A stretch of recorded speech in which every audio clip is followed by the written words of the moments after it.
With the troubled economy, a number of companies around the nation are finding ways to cut costs without eliminating jobs. But as CBS News correspondent Bianca Solorzano reports, it is still plenty painful. I wanted to cry. I was actually scared.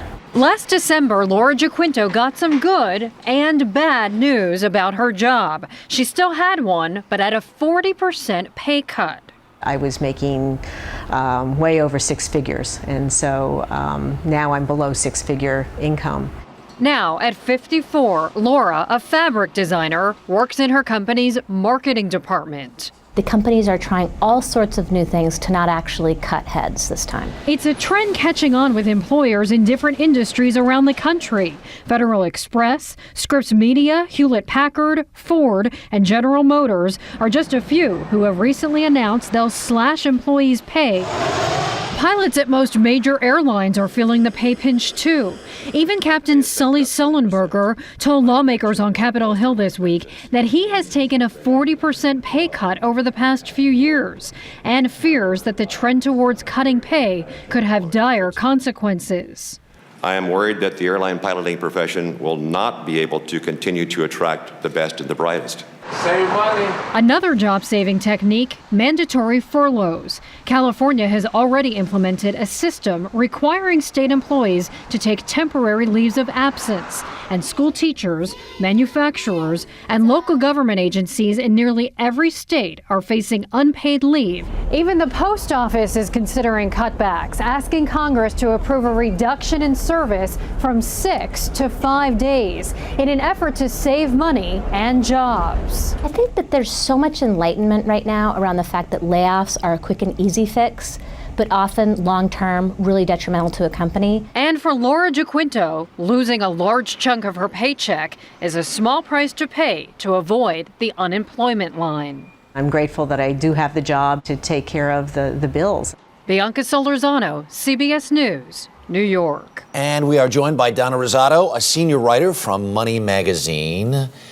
Wow, I think as we looked in this story, you're so thankful to just have the job. Do you have wiggle room? Can you negotiate? Is there any, should you just say, yes, thank you very much and take the pay cut?